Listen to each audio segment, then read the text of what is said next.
네, 이번 주는 고점을 찍고 밀리는 장입니다. 그러니까 종목들이 좀 꺾이는 모습들이 나와야 되겠죠. 신고가를 찍고 아마 밀리는 종목이 많이 나와야 되는데 화면 한번 보시면은 지난주에 잡혔던 종목과 바뀌는 것이 없습니다. 지난주에 신고가를 깨는 종목군들이 여전히 이번 주도 신고가를 다 갱신을 했습니다. 그러면 이번 주에 꺾이는 모습인데 신고가를 계속 유지를 한다면 다음 주는 시장이 살아나면 또 이 종목들이 계속 중심이 돼서 날아갈 수밖에 없을 겁니다. 요즘 미래차 관련한 종목들은 수차나 효성첨단 소재이 연일 급등 중에 있고요. 그 다음에 2차 전지 관련한 종목들, 에코프로비엠이나 첨보나 이런 종목들이 지금 굉장한 강세 흐름을 보이고 있죠. 기타 메타버스 관련한 종목군들도 있고, 폐기물 업체도 있고요. 신고가는 시장의 영향을 거의 받지를 않고 있습니다. 나홀로 상승하고 이것은 미래 실적이 잘 나오고 관리자가 있기 때문에 신고가를 깨는 것이죠. 여러분 신고가를 한번 담아보면 신고가는 가격에 대한 압박이 상당하죠. 굉장히 비싸 보여요. 그러나 막상 담아놓고 기다려보면은 그 전에 밸류가 좋다고 해서 담아놨던 종목보다 훨씬 수익이 좋습니다.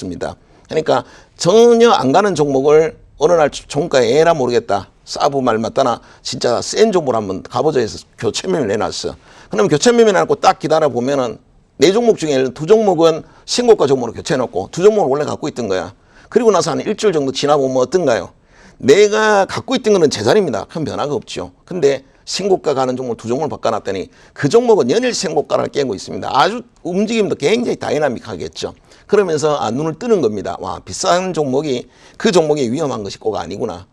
PR이 꼭 고PR이라고 해서 이런 고밸류 종목이라고 해서 무조건 위험한 게 아니다라는 걸 경험하시고 시장 트렌드에 맞는 종목군들은 역시나 신고가 깨는 거다라는 걸 아실 수가 있을 겁니다.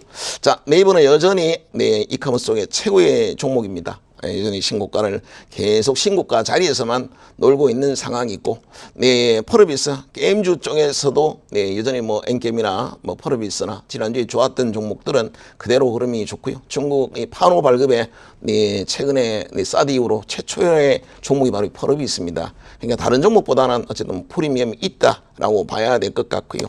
양극재 쪽의 최고 기업은 에코프로비엠입니다.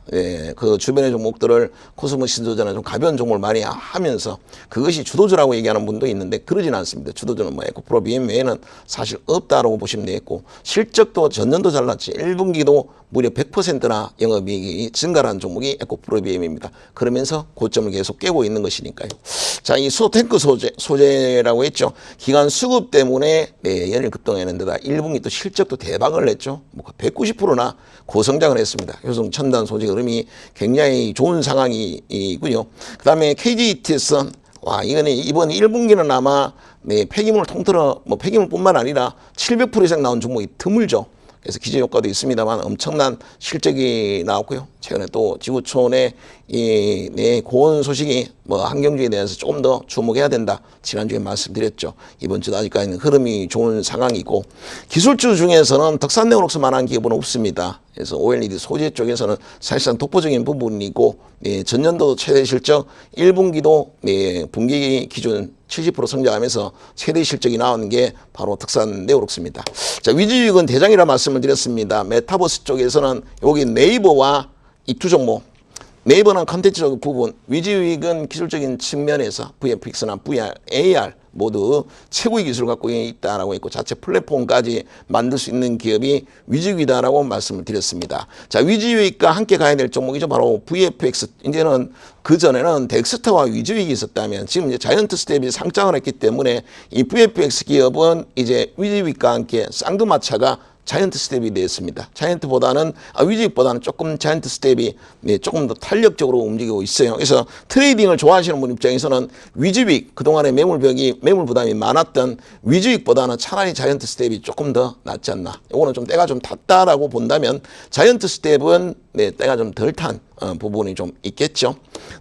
반도체 소재 쪽, 레이크 머티리얼즈도 지난주에 여러 번 강조를 했습니다만 이번 주에도 굉장히 좋은 흐름을 보였고, 이 고순도 유기물 함물, 그 유기함물 같은 경우는 다 쓰이죠. 반도체나 태양광이나 또 이 LED 디스플레이 쪽에서도 고루고루게 쓰이고 있습니다. 6월 달부터 집중 매수가 들어왔고 지난년도부터 이제 본격적으로 실적이 나오기 시작을 했습니다. 이 종목들의 기술적인 흐름을 잠깐 확인해 보도록 하겠습니다. 아래쪽에 52주 신고가를 깨는 종목도 지난주와 크게 진배 없이 좋은 모습을 보여주고 있습니다. 이번 주도 계속 가져가면 될 것 같고요. 이 종목들 그대로 있죠.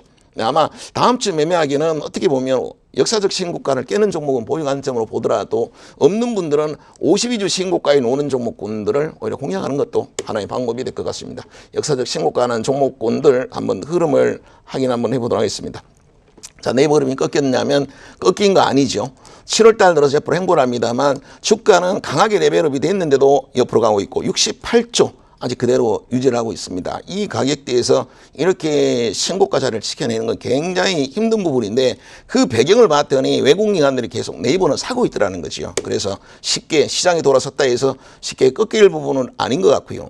펄어비스는 오히려 이번 주 초에 지수 자체가 신고가를 깰 때 오히려 조정을 받았습니다. 그리고는 반대로 오히려 이틀 동안 조정을 받을 때 목요일 금요일 날은 오히려 펄어비스는 더 견조하게 신고가에 나오는 매물을 소화를 했습니다. 자연스럽게 다음 주에는 펄어비스는 신고가 깨기가 굉장히 용이해졌죠. 왜냐하면 3일 동안 매물을 받아냈습니다. 20일선까지 안 갔죠. 안 가고 매물을 받아냈기 때문에 굉장히 가볍게 갈 거로 보여지고 에코프로비엠은 아주 좀 의외죠. 금요일 날, 목요일 금요일 날 이틀 동안 조정을 좀 받았었는데 오히려 이틀 동안 더 신고가 더 좋은 모습을 보였고 여기서 보면 행보를 하면서 전부 양봉 밀집 패턴이 나왔습니다. 매물 나오는 걸 고점에서 매물 나오는 거 싹쓸이 다 샀어요. 누가 샀냐니까 봤더니 외국인들이야. 이 고점대에서 시가총액 5조잖아, 그죠?